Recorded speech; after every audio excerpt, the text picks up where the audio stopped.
Swastiastu. Salam Nusantara. Pemirsa, selamat datang di Beranda Nusantara hari ini. Bersama saya, Farcan. Beragam informasi dari berbagai pelosok Nusantara akan segera hadir untuk Anda. Sebelumnya, silahkan follow dan subscribe semua sosial media kami dengan nama akun Jawa Pos TV Bali. Untuk informasi menarik lainnya, disiarkan dari studio Jawa Pos TV Bali, inilah Beranda Nusantara.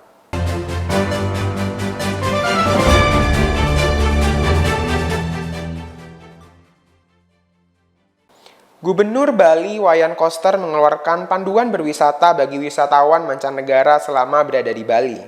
Sejumlah kewajiban dan larangan bagi para turis mancanegara ini dibahas dalam rapat koordinasi bersama Kepala Daerah se-Bali di Wisma Sabha Kantor Gubernur Bali.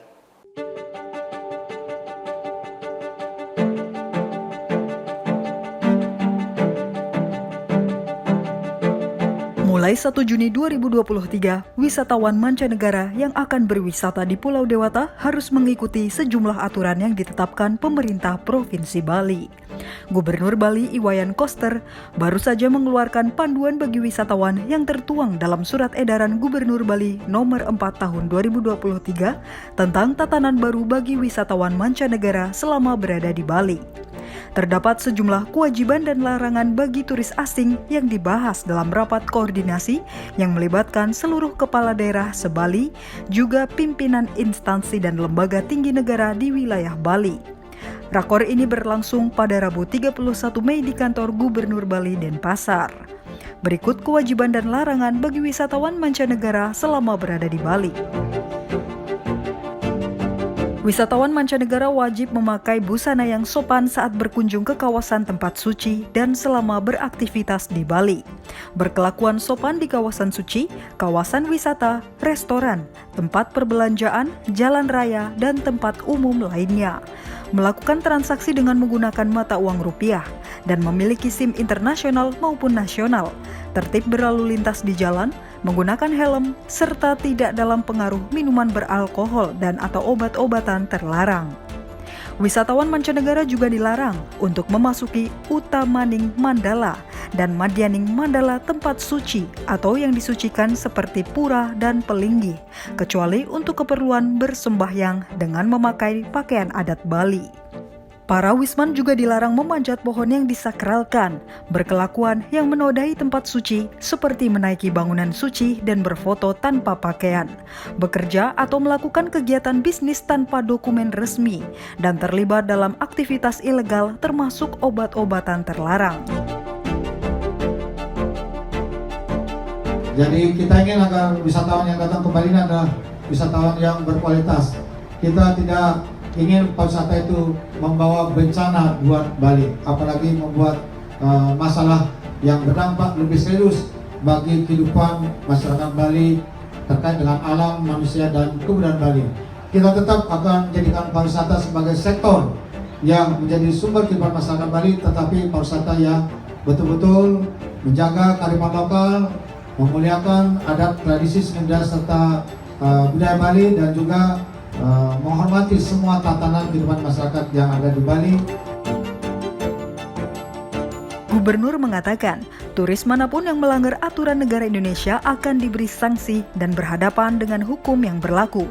Koster juga meminta para pelaku usaha jasa pariwisata dan masyarakat Bali bersama menjaga citra pariwisata Bali untuk mewujudkan pariwisata berbasis budaya, berkualitas, dan bermartabat. Dari Denpasar, Bali, Rita Laura, Kantor Berita Antara, mewartakan.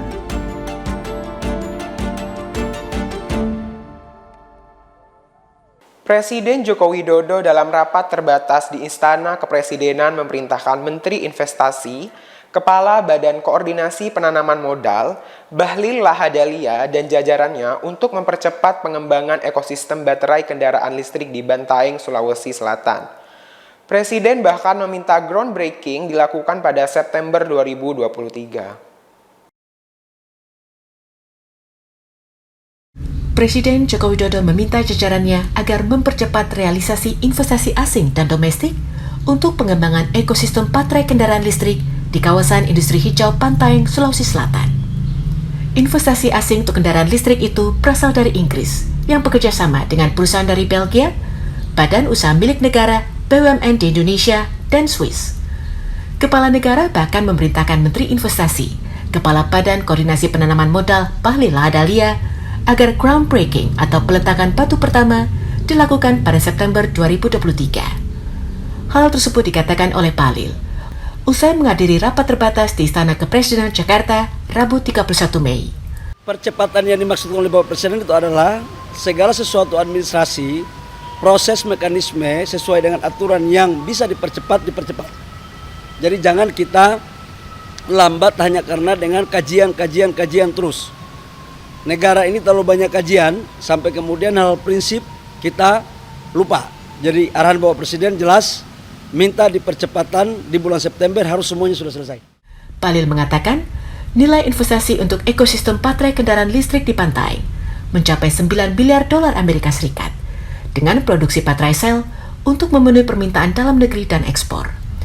Selain ekosistem baterai kendaraan listrik di pantai, Presiden juga meminta kepada Bahlil untuk mempercepat realisasi investasi tambang nikel di Papua dan dilakukan sesuai perundang-undangan yang berlaku. Tim Kantor Berita Antara mewartakan.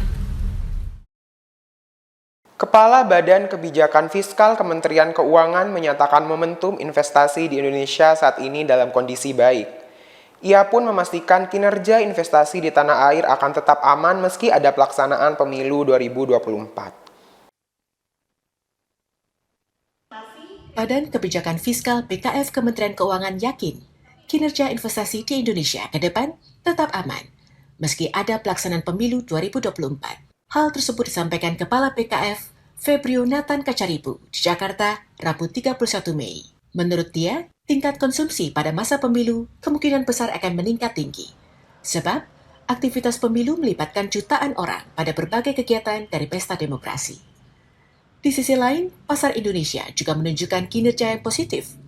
Hal tersebut tercermin pada terjadinya penawaran umum perdana atau Initial Public Offering IPO di pasar modal pada kuartal pertama 2023. Oleh karena itu, harapan dari segi tingkat konsumsi masih ada, meski banyak analisis yang menduga para investor akan menerapkan prinsip wait and see. Sementara pada momentum investasi di Indonesia saat ini diyakini olehnya dalam kondisi baik. Sehingga Anda nggak heran tadi melihat IPO kuartal 1 2023 ini belum pernah terjadi. Indonesia itu di atas Hong Kong, di atas Jepang. Ini kemudian menjadi tanda-tanda, menjadi sinyal bahwa minat investasi itu tetap tinggi walaupun kita sedang menghadapi pemilu yang tahun ini dan mungkin sampai tahun ke depan juga prosesnya masih akan cukup berdampak. Febrio pun menambahkan, Indonesia juga memiliki pengelolaan ekonomi yang tangguh sehingga mampu membuat Indonesia lebih menonjol dibandingkan dengan negara lain, di mana kombinasi kinerja ekonomi dan tata kelola yang kredibel sehingga membuat investor banyak masuk di tengah nilai tukar mata uang negara lain mengalami depresiasi. Dari Jakarta, Pradana Putra Tampi, Kantor Berita Antara, mewartakan. Presiden Joko Widodo menggelar rapat terbatas mengenai permasalahan tindak pidana perdagangan orang di Istana Merdeka. Pada rapat tersebut, Kepala Negara menyatakan akan melakukan restrukturisasi Satuan Tugas Tim TPPO dan memerintahkan kepolisian untuk memberantas oknum yang melindungi pelaku perdagangan orang. Presiden Joko Widodo memerintahkan Kapolri Jenderal Polisi Listio Sigit Prabowo untuk memberantas backingan atau oknum yang melindungi para pelaku perdagangan orang.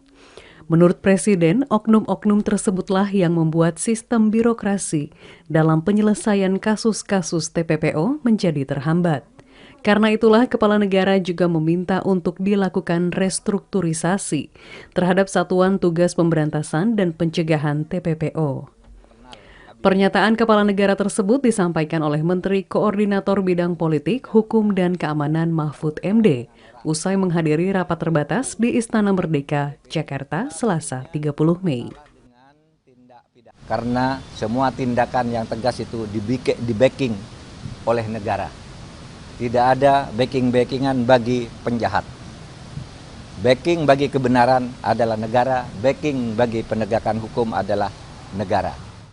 Sementara itu, Kepala Badan Perlindungan Pekerja Migran Indonesia (BP2MI), Beni Ramdhani mengatakan dalam kurun 3 tahun terakhir, pihaknya telah menangani sekitar 94.000 pekerja migran Indonesia yang dideportasi dari negara-negara Asia dan Timur Tengah. Dari jumlah tersebut, sekitar 90% diantaranya tidak mengantongi dokumen-dokumen resmi. Itu artinya mereka diberangkatkan oleh sindikat penempatan pekerja migran ilegal. Kemudian jenazah kurang lebih 1.900, artinya tiap hari rata-rata 2 peti jenazah masuk ke tanah air kita. Sama, 90% mereka adalah yang dulu berangkat secara tidak resmi, korban penempatan sindikat ilegal. Kemudian 3.600 yang sakit, depresi, hilang ingatan, dan bahkan cacat secara fisik.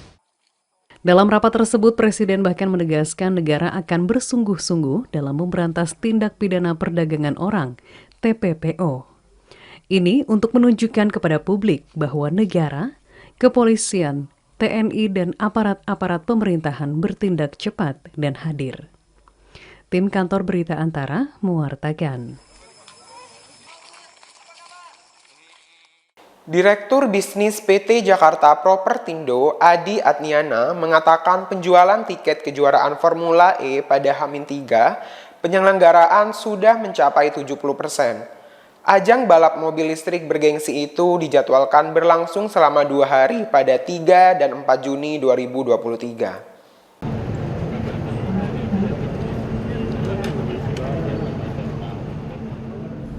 Kejuaraan balap mobil listrik internasional Formula E bakal kembali digelar di Jakarta International E-Prix Circuit pada 3 dan 4 Juni mendatang.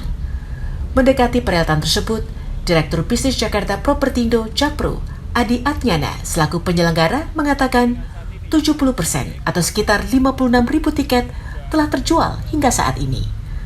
Adapun pihak penyelenggara tercatat menyediakan sekitar 80.000 tiket ajang balap bergengsi tersebut. Meski begitu, pihak Jakpro optimistis penjualan tiket akan segera habis mendekati hari H perlombaan. Ia menilai ajang internasional tersebut akan menjadi tontonan yang menarik bagi masyarakat Indonesia maupun dunia. Nonton sih sampai dengan saat ini ya kan terus naik kita 70% itu udah sold out. Jadi kita berharap event besar ini ya akan menjadi sebuah tontonan yang sangat menarik khususnya buat DKI dan Indonesia. Terkait kesiapan, pihak penyelenggara memastikan bahwa pelaksanaan termasuk soal sirkuit dan fasilitas pendukung telah siap sepenuhnya. Untuk itu, ajang balap mobil listrik ini diharapkan mendapatkan animo serta sambutan yang hangat dari para penggemar di tanah air. Dari Jakarta, Erlangga Bergas Prakoso, Kantor Berita Antara, mewartakan. Pemirsa, tetaplah bersama kami di Beranda Nusantara, karena berbagai informasi menarik lainnya akan hadir sesaat lagi.